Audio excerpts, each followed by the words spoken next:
So ప్రస్తుతం జార్ఖండ్కి సంబంధించి మనం చూస్తున్నాం కాంగ్రెస్ అండ్ బీజేపీ మళ్ళీ ఈక్వల్ స్టేజ్కి వచ్చినటువంటి పరిస్థితి 39 41 మ్యాజిక్ ఫిగర్ నుంచి మళ్ళీ కాంగ్రెస్ 39కి పడిపోయినటువంటి పరిస్థితి. ఏదైతే బీజేపీ 39 దగ్గర ఉందో అక్కడే మళ్ళీ కాంగ్రెస్ కూటమి కూడా ఉన్నటువంటి పరిస్థితి. జేఎంఎం లెడ్ కాంగ్రెస్ ఇండియా కూటమి 39 దగ్గర కనపడుతోంది, బీజేపీ 39 దగ్గర కనపడుతోంది, ఇతరులు 3 స్థానాల్లో లీడ్లో కనపడుతున్నటువంటి పరిస్థితి. సో ఇందాక మనం చెప్పుకున్నట్టు క్షణానికి ఎవరి వైపు ఏ నెంబర్ మారుతుందో తెలియనటువంటి పరిస్థితి. ఈ క్షణంలో ఎన్డీఏ కూటమి లీడ్లో ఉంది అనుకుంటే మరుక్షణంలో ఇండియా కూటమి లీడ్లోకి వస్తున్నటువంటి జార్ఖండ్లో ఫలితాలు ఫైనల్ రిజల్ట్ ఏ విధంగా వస్తుందనేది ఉత్కంఠగా మారినటువంటి పరిస్థితి. అదే సందర్భంలో ఒకవేళ సింగిల్ డిజిట్ తోటి కనుక Congress just in case Congress గెలిచే పరిస్థితి ఉంటే గనక ఖచ్చితంగా క్యాంప్ రాజకీయాలు ఉండే అవకాశం ఖచ్చితంగా కనపడుతుంది అనేది కూడా విశ్లేషకుల మాటగా మనం చూడొచ్చు. ఇక మహారాష్ట్ర పరిస్థితి మనం చూసినట్లయితే 288 స్థానాలు 145 మ్యాజిక్ ఫిగర్. సో 207 స్థానాలు మ్యాజిక్ ఫిగర్ దాదాపు గంట క్రితమే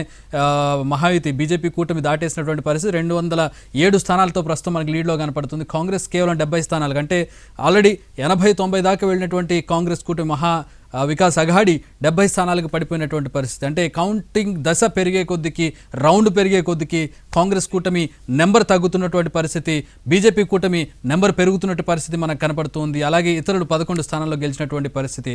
సో ఆధిక్యంలో ఉన్నటువంటి పరిస్థితి. సో మహారాష్ట్రలో పరిస్థితి ఒక విధంగా, జార్ఖండ్లో మరో విధంగా ఉన్నటువంటి పరిస్థితుల్లో అప్డేట్స్ ఎన్టీవీలో కొనసాగుతూ ఉంటాయి.